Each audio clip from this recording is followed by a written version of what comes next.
by Sunday, I would say, regardless if we have power or not, we'll be full use. We'll get the other side hooked up.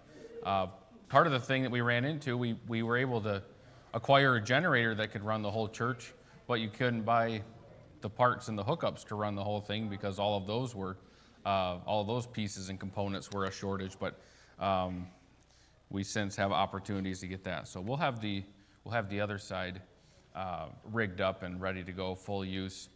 Regardless if we get power or not, there is currently still a power pole laying on the ground in a puddle of water in the neighbor's yard. So I'm assuming that it doesn't bode well for getting power in the next couple of days. All right, are you ready? Bibles up, fingers on the trigger. We're going to, let's see, do I have any treats? Ooh, I have a couple more. We got to use up these Hershey bars, and then we'll get something different. We got a couple more. We're getting into s'more season, and everybody's going to have plenty of firewood to do s'mores this summer. So you can save these up. We're going to go 22:13. 22:13, and if you've been paying attention at all, you probably know where we're going for the first one, 22:13, Proverbs.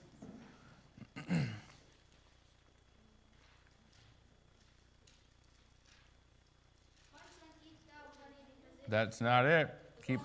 There it is. Aurora by a fuzz. How much is a fuzz? A little more than a frog here. A little less than a tad. Let's see. Here we go. Next one. Aurora has one. 25:24.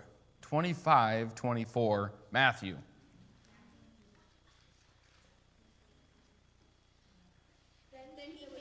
Got it. By a tick. All right. Aurora has one. And Salome has one. Let's see here. 16:1. 16:1. Luke.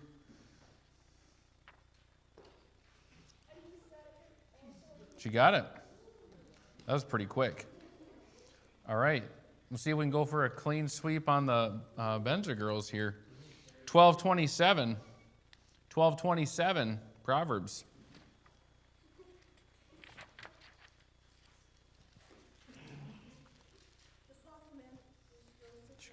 Got it. Have you picked up on maybe what we're going to be talking about this evening yet? The slothful man. And man, is there some good stuff on the slothful man? We are in 21:2. 21:2, 1 Kings.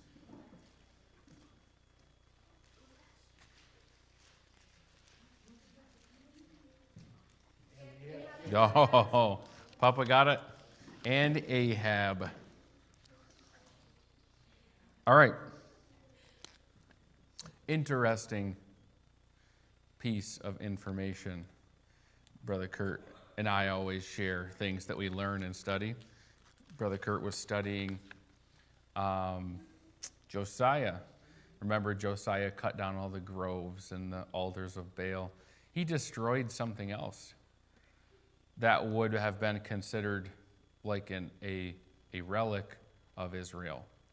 Does anyone know what that is? That's an automatic win, automatic candy bar. What did he destroy? It would have been similar to something like the Ark of the Covenant, something like that, in all these other things that he was destroying of Baal.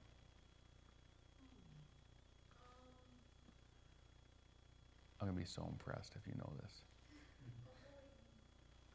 The Holy Grail? No, close. He destroyed the serpent that Moses made and lifted up on a pole because they were offering sacrifices to it. And so Ahab realized that even the old relic, or not Ahab, Josiah realized that even some of the good things that were reminders of the past had become idols and gods, and so he destroyed that as well. Interesting passage. Okay, we're in 3:8. We're going to 3:8. 2 Thessalonians.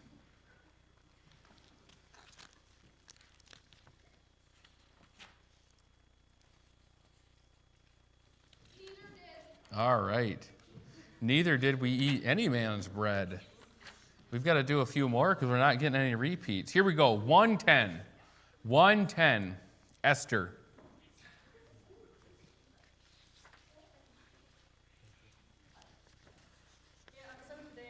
We give these two. On the 7th day, when the heart of the king was merry with wine. Yes, would you? Thank you. All right, I've got two more. Let's say, who else has one? Josie has one. Who else has one? You have one? And you have one. All right, so we've got a few out there. We're going 1-5. 1-5, Luke.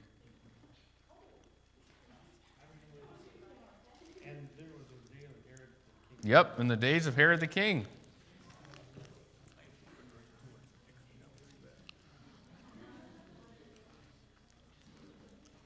All right, we've got one more. We're going to go 4-4. 4-4, Judges.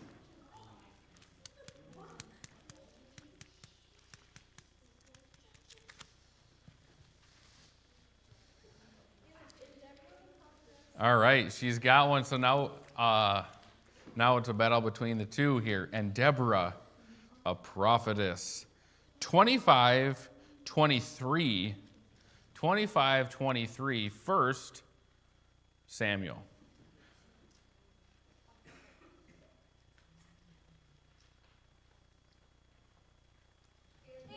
All right. Did you have one before? So that was your first one? All right. And when Abigail. We're starting to load up on ones.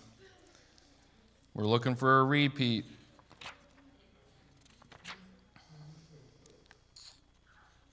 $2.25, Philippians.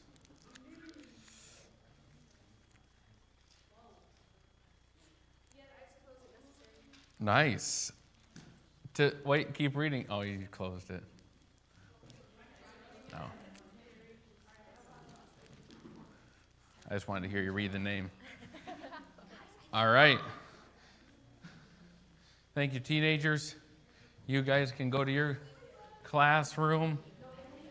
All them kids are going to be in the church library, so pray for Brother Jack. Be packed in there like sardines. All right. Yeah, we could. We could very well do that. Then we'd be arguing over the couch. We go by age. All right, we're in Proverbs 22:13, and we're looking at the slothful man. The slothful man. The slothful man saith, there is a lion without, and I shall be slain in the streets. And that is one of just many excuses that the slothful man renders to not work, to not go out. We're going to pray, and we're going to jump in and look at this man in Proverbs, the slothful man. Heavenly Father, I pray that you would help us to open our hearts and our minds of understanding. Lord, the majority of us are, well, we're all adults, but many, for the most part, are elder adults. And Lord, this doesn't really necessarily hit super close to home, in that I believe everyone in here is not the slothful man, although we do tend from time to time to have slothful streaks in us. But Lord, I pray that you would help us as we study the slothful man to understand and to be able to help encourage younger generations that do tend much more to this and to be this. And so I pray that we would edify and encourage in love as we study this out. In your name we ask it, amen. So slothful simply means inactive, sluggish, lazy, or I love this, and this really seems to apply to the generation of today, to lean idly. And that really seems to be, we have all the jokes in the world, but, county workers seem to get, a big rap for, my grandpa tells a joke where two county workers, they drove all the way out to this job site. They realized they had forgotten their shovels. They were so far out, they weren't going to drive all the way back to get shovels. So they called into the shop and they said, hey, we forgot our shovels. Would you mind running us out a few? They said, yep, no problem. We'll run a couple out to you. Until then, just lean on each other. Um, and that's not necessarily the case, especially in the last few weeks. Our linemen and our county workers have been working triple time. We appreciate that. But really, we have seen in the last 50 years a great degrading and deteriorating of work ethic and character across all ages. It doesn't just go for young people, men and women of all ages. And so really that comes a lot because of a slothful attitude and tendencies. So the diligent man, his opposite is the slothful. They are complete opposites. The slothful man, he's lazy, he's idle, and ultimately it can be used interchangeably in Proverbs when you hear the word sluggard. The slothful man has a distinct distaste for work. And here's the key. Though the slothful man has the ability to accomplish tasks, he lacks the initiative needed to carry it through. So the slothful man, the sluggard, he's not lazy or not able to do a task because he doesn't lack the ability to, or he has the ability to, but he lacks the initiative or the drive or the character to do it. He tries to find an excuse for not doing his work. We'll see that. There are slothful men everywhere. On the job, they cause others in the workforce to have to take up their slack because of their own laziness. Another interesting character of the slothful, when I studied this out, this was really something that popped out that maybe I hadn't put together before, is the slothful man is wasteful. The slothful man is wasteful. And it makes a lot of sense when you think about it. Cars and possessions and even food and basic things are much more appreciated when they're worked for. If you think about the things that you worked and saved and scrimped and saved towards, those items you take care of, you polish, you make sure, and a lot of times other things that are given to us, maybe we have a tendency to not care for as much because we didn't tangibly put in the work and the hours to buy whatever that item was. To many of today's generation are wasteful ultimately because they have been given too much. I'll give you a perfect example. And I don't want to be like Scrooge McDuck, but we have a lot of different, people that were without power for the most part, the whole county for like a week or so, and there were these warming shelters, and maybe there were a few people that genuinely were in need, but the majority of people are able to make it work. Well, these warming shelters, I observed someone, they were in Save-A-Lot or one of the stores anyways, and they were only allowed in to get essential food, and they knew that this store had been donating a bunch of different items to these warming shelters so they could get free meals. So this individual was boasting and bragging about the fact that they had gone and gotten a free meal and then were using their bridge card to buy a bunch of junk food, desserts, and things like that. That is slothfulness. That is wastefulness. And just to be completely frank,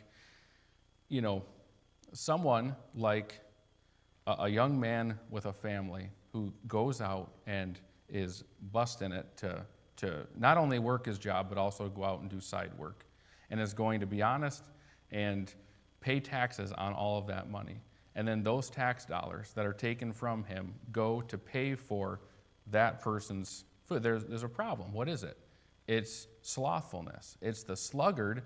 But rather than applying biblical principles to the sluggard, which what we'll find is the sluggard is supposed to, and the slothful man is supposed to go hungry, and if he doesn't work, he doesn't eat, and if that means he starves to death, then he won't be wasting resources, or at some point he'll get hungry enough to where he'll go to work. That's the biblical cure for laziness and slothfulness, but unfortunately, because we have a very socialistic society, it's no.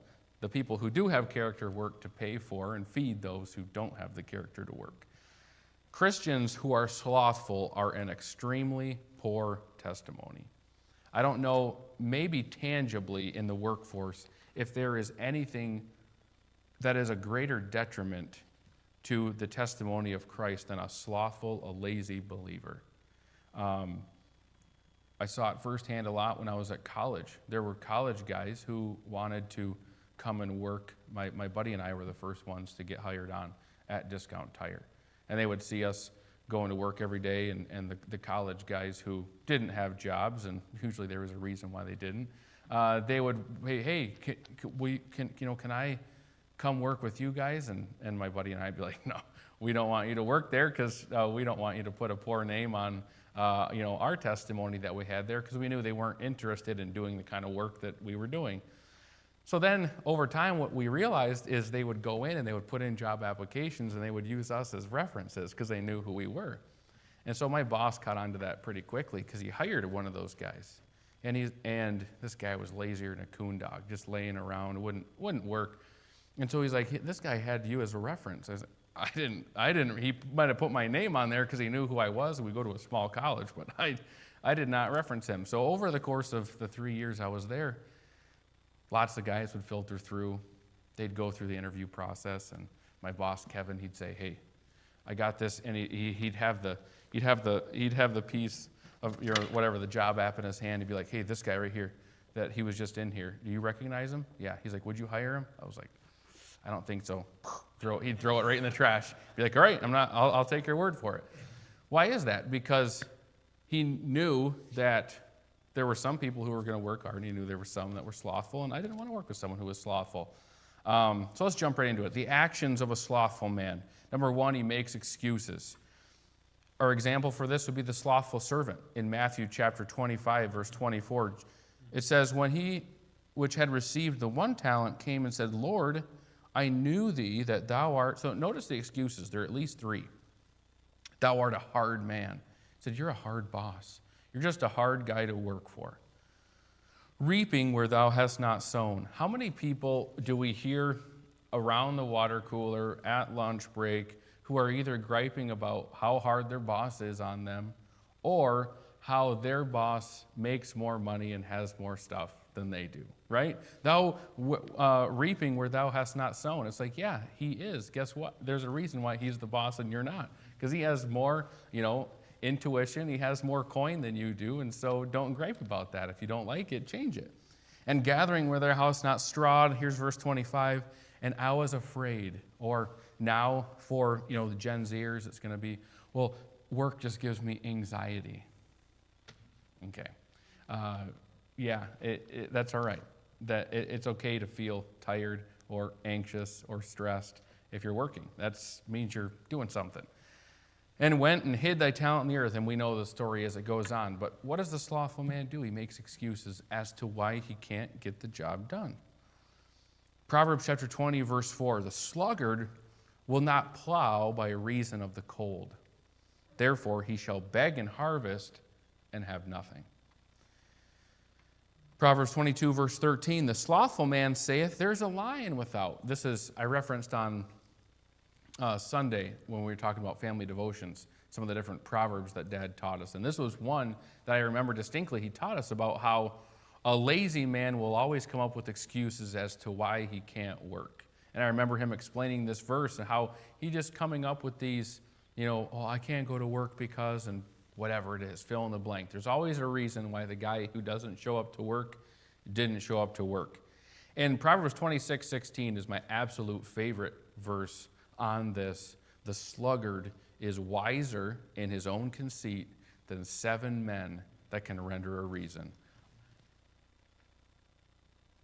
People who are lazy, the sluggard, it's not because they're dumb. Often, lazy people are brilliant because they have learned to nap. Think about it. People who are pretty much totally living off of someone else's dime, that's pretty smart. Right? I mean, to be able to go through all the paperwork and all the stuff and figure out I can literally sit on the couch and play video games and let other people work and pay for me and figure out excuses as to how and you can work through the labyrinth of, social things and that you have to do to stay living in that status, they're not dumb. They do have the ability to work in the most part. There are a lot fewer people who aren't able to work than what the number actually is. I'll give you a perfect example of this. I was working with a guy a couple of years ago. Working with meaning came to me and wanted a handout. And so I said, we don't hand out food or money necessarily, but we do here at church offer opportunities for you to work and earn some money if you'd like to do that. Well, and again, starts offering up excuses as to why he can't do that. So he called me the next day. Well, it had just snowed. And so I said, hey, I got actually a really good idea. I said, what if you go door to door and we got like 6 or 8 inches of snow. I'm like, what if you just go door to door and knock and ask people if you can shovel their sidewalk? I'm like, just tell them, hey, I'm without work and I'm motivated and I'm going to shovel your sidewalk. If you want to give me something for it, great. If not, count it as a blessing and I'll be on my way. I'm like, if you do that, there's no way that you don't walk away with a couple $100 in an 8-hour day. People will respect that. Well, I don't have a shovel. So I said, hey, well, Ace Hardware carries shovels. Well, I've seen the Ace Hardware shovels. They're too expensive. I don't have the money to get those. Dollar General has $10 shovels. I don't have any money at all. I said, I'll buy you a shovel. I'll pick you up and I'll drive you there and I'll buy you a shovel and I'll go out with you. Well, my back is really hurting. At the end of the day, he wasn't hungry enough. He hadn't wanted enough to need to go out. And at some point, if he hadn't eaten in 5, 10, 15 days, his back would probably not be hurting as much as his stomach was, and he'd get out and do some work. That's not popular, but that is the biblical cure for laziness. And if not, then he would starve to death and he wouldn't waste resources anymore. What else is the action of a slothful man? He sleeps. Think about the disciples in Matthew chapter 26. Here's Jesus, and really we're at the pinnacle of humanity, right? And Jesus, he says, watch with me and pray. And in verse 40, and he cometh unto his disciples, this is after he had been praying for an hour, and findeth them asleep, and said unto Peter, what? Could ye not watch with me 1 hour? Watch and pray that ye enter not into temptation. The spirit indeed is willing, but the flesh is weak. He went away again the second time and prayed, saying, my Father, if this cup... Think about what the disciples missed in watching Jesus pray. Praying in the garden, communing with his Father, literally praying and sweating drops of blood. They missed that because they were sleeping. Now, I'm sure they had gone through a lot. I'm sure that they genuinely were tired, but they missed out on a lot. Verse 43, and he came and found them asleep again, for their eyes were heavy. You ever have it where I had it last night where you're so tired, you don't even remember falling asleep? You just wake up and you're like, wow, when did I fall asleep? And you're like, all right, I guess I'm rested up enough to go to bed now. That happened to me last night. Or sometimes I'll be sitting, I'll lay in bed, and as I'm getting ready to go to sleep, I'll watch something on my phone, and I'll prop up a pillow like this, and I'll watch something. And sometimes I'll fall asleep, and the phone will fall on my face, and it'll wake me up, and I'm like, I guess it's time to go to bed. He left them and went away again and prayed the third time, saying the same words, verse 45. And cometh he to his disciples and saith unto them, sleep on now, and take your rest. Behold, the hour is at hand.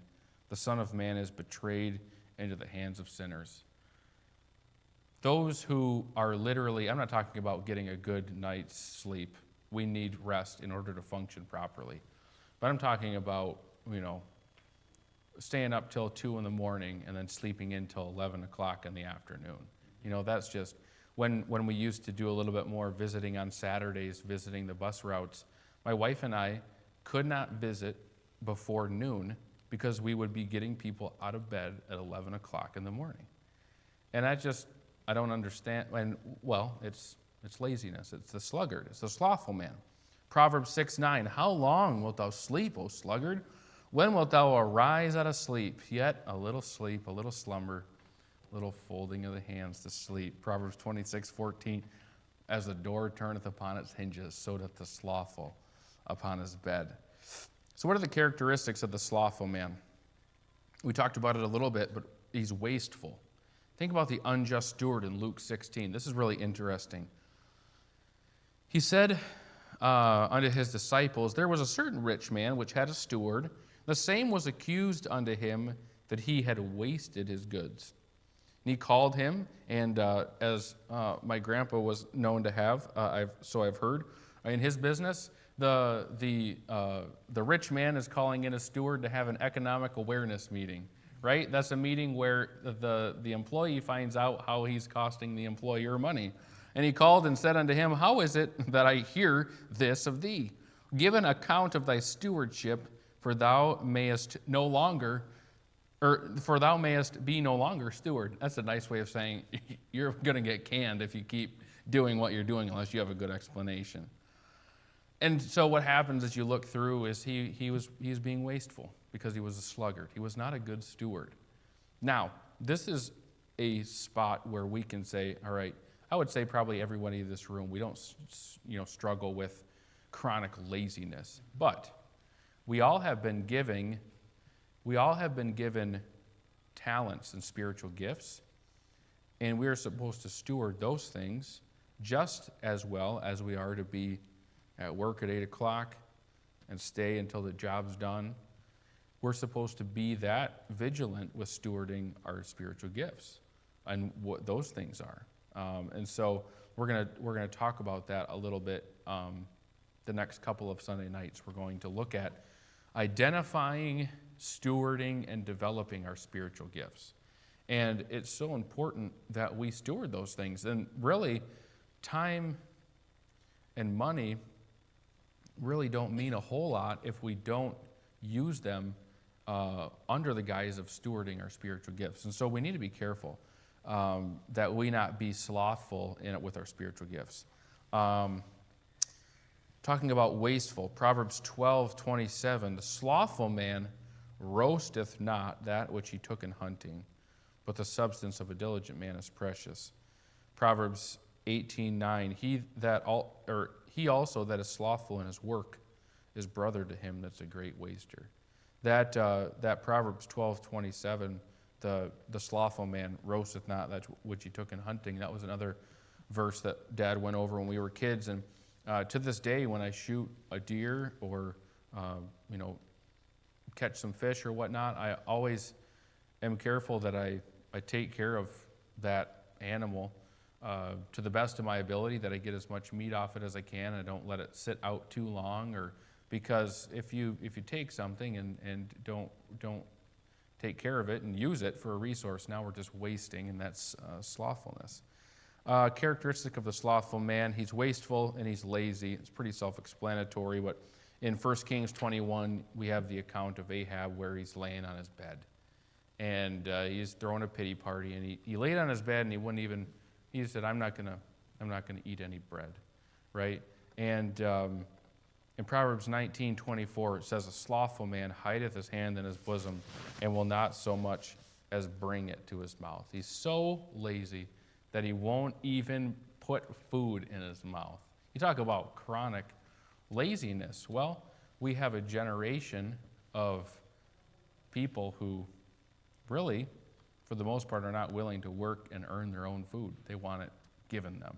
And so we're there. What else? I think this is the last one. Yep. He refuses to work. If you were to let's look at this passage together, and we're about to finish up. And for this evening, we'll look at this not only under the guise of physical work. What did I say? 2 Thessalonians 3:8. I don't know what I said. I was thinking about something else as I was saying it. 2 Thessalonians 3:8. Here we have a man. Is this?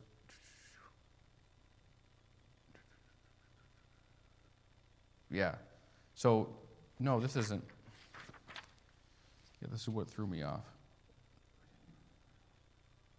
This isn't the passage I was thinking that it was. I was thinking this was Epaphroditus. Refuses to work. Look at this. This is what Paul says. Neither did we eat any man's bread for naught, but wrought with labor and travail night and day, that we might not be chargeable to any of you. Not because we have not power, but to make ourselves an ensample unto you to follow us. For even when we were with you, this we commanded you, that if any would not work, neither should he eat. Well, why did he have to say that? For we hear that there are some which walk among you disorderly, working not at all. So according to the scripture, someone who is not, working at all is disorderly. They're dysfunctional. And they need to be taught and trained with the love of Christ, but also firmly, if you're not working, you are out of order, and we need to help you return back to order. But our busybodies, think about this again. Our society has broken down at the core from a communication standpoint, and from what do we, those people who generally are not working, what are they doing? They're online, and they're either a keyboard warrior or they're a gamer. Why is that? Because they're busybodies. They are working literally the work of Satan by doing really nothing, by communicating foolishness. Busybodies. Now them that are such, we command and exhort by our Lord Jesus Christ, that with quietness they work and eat their own bread. And so that there's so much there. My mind's a little bit scattered there.